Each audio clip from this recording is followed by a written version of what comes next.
Suicide is a public health problem. The effects of suicide go beyond the person who acts to take his or her own life. It can have a lasting impact on friends, family, and communities. However, suicide is preventable with timely and often low-cost interventions, and that's why I'm doing this video. Hello everyone, I'm Dr. Anoneet Sabharwal. I'm a Delhi-based psychiatrist with a decade-long experience in mental health, sexual health, and addiction. Let's talk about everything there is to know about suicide.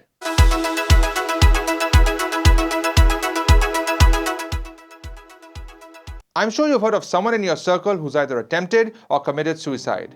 But the WHO statistics will shock you. Approximately 1.5% of the human population globally dies by suicide.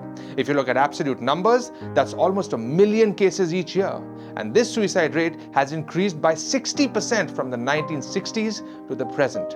If you look at the attempted suicides, for every completed suicide, there are between 10 and 40 attempts.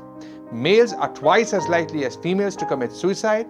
Suicide is the second leading cause of death between 15 and 29-year-olds. And lastly, suicide does not just occur in the developed world. In fact, 75% of suicides happen in the developing world. So who's at risk for suicide? Suicide does not discriminate. Suicide can happen to anyone, anywhere, and at any time. Suicide usually results from an interplay of socioeconomic, psychological, and behavioral factors, all of which either alone or in combination with each other pose as independent risk factors. Other than this, the risk factors for suicide can be categorized into personal, familial, and environmental. Let's look at them one by one. In the personal risk factors, a past suicide attempt is the biggest risk factor for any subsequent suicide attempt.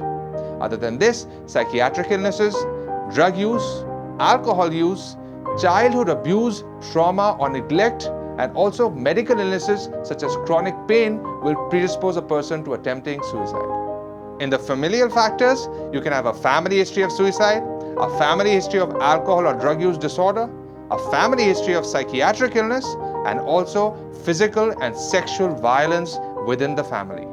Environmental factors will include access to lethal means such as firearms, drugs, ropes, or pesticides, having been in or recently gotten out of prison, being exposed to others' suicidal behavior such as a family member, peer, or even a celebrity, and lastly, some personal stressors such as loss of a job, financial job, death of a loved one, breakup of a relationship.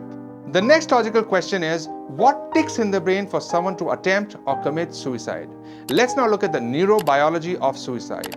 There are basically two main factors that cause suicidal thinking: decreased levels of brain-derived neurotrophic factor or BDNF and decreased levels of serotonin in certain parts of the brain, namely the hippocampus and also the prefrontal cortex. Now, the hippocampus is the memory-forming part of the brain and the prefrontal cortex is the logical part of the brain. When these deficiencies occur in these specific parts of the brain, two main things happen. You lose sight of pleasant memories and also you stop thinking logically. And consequently, you're stuck in a loop of negative thinking and you start becoming hopeless and helpless, and that's what pushes you to suicide. There are broadly four types of suicide: egoistic, altruistic, anomic, and fatalistic. Egoistic suicide stems from the lack of social integration. It is committed by individuals who find themselves alone or see themselves as being outsiders. They are unable to find their place in society and have difficulty adjusting to groups. Suicide for them is a solution to end this loneliness. Altruistic suicide occurs when the social involvement is too high. Individuals are so well integrated into the group that they're willing to sacrifice their lives for the group or the cause the group believes in. Suicide bombers around the world are willing to give up their lives for the cause they believe in, which is either political or religious. Anomic suicide occurs as a consequence of a lack of social regulation and occurs during stress. In cases of extreme stress, the individual commits suicide as a means of escaping from that particular stress. Fatalistic suicides occur when a person is placed under tight regulations. There are extreme rules or extremely high expectations of the individual. In that event, the person essentially loses a sense of self or individuality. The person begins to view death as being better than life itself. Now, slavery and persecution are very common examples of how this has happened and still continues to happen. Other than these four types, there are also ritualistic suicides, but I'm not going to talk about these because they're largely of historical importance. The methods of suicide vary widely between different countries, and that's because of the availability of the tools to commit suicide. However, common methods will include hanging, drug poisoning, firearms, cutting, and also falling from a height. Knowing these is very important because a suicide can be prevented simply by making any or all of these methods unavailable to the suicidal individual. Almost everyone who attempts suicide exhibits one or more warning signs. Now, they can be in the form of talk, behavior, or mood. Let's take them one by one. Be very wary if a person talks about killing themselves, feeling hopeless, having no reason to live, being a burden on others, feeling trapped, and also feeling unbearable pain.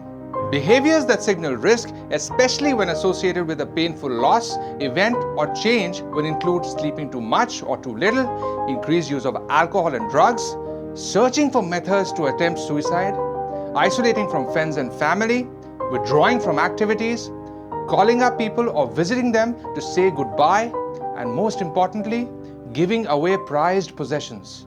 People who are contemplating suicide will often display one or more of the following moods: depression, anxiety, irritability, loss of interest, anger or agitation, humiliation or shame, or relief or sudden improvement in their mood.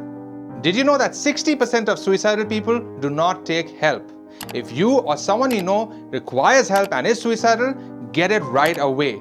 Following these 5 steps is critical to prevent a suicide. Number 1, ask yourself or the person if they're thinking about killing themselves. Number 2, keep yourself or them safe. Stay away from all tools and methods that can be used to commit suicide.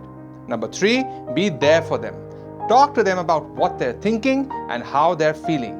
If you're feeling suicidal, reach out to your near and dear ones and pour your heart out. Number 4, connect to a mental health service. Now there are 24/7 helplines available at the touch of a button. In case of professional help, don't wait to consult a psychiatrist. And number 5, stay in touch, because it's very common for people to commit suicide once they've started feeling better. In the last segment, I'm going to talk about how professional help works. The first step is to consult a psychiatrist. Remember, the treatment of a highly suicidal patient is inpatient and not outpatient. Your psychiatrist will then advise you single or combinations of 3 main options to tackle your suicidal thoughts. Number 1 is medicines, which includes traditional antidepressants such as SSRIs and mood stabilizers such as lithium. Recently, ketamine infusion has shown great promise in minimizing suicidal thoughts. Number 2 is psychotherapy or cognitive behavior therapy, which will help you tackle your feelings of hopelessness and helplessness. And number 3 is non-invasive brain stimulation or neuromodulation. This includes procedures such as transcranial direct current stimulation, cranial electrotherapy stimulation, audiovisual entrainment, and low-intensity transcranial pulsed electromagnetic field therapy. The last is ECT or electroconvulsive therapy. This is traditional electroshock therapy and is reserved only for severe and pervasive suicidality. Okay, so this brings me to the end of the video. Thank you for watching the video till the end. If you're suicidal or you know someone who is, take action immediately. I wish you health and happiness. Take care of yourselves.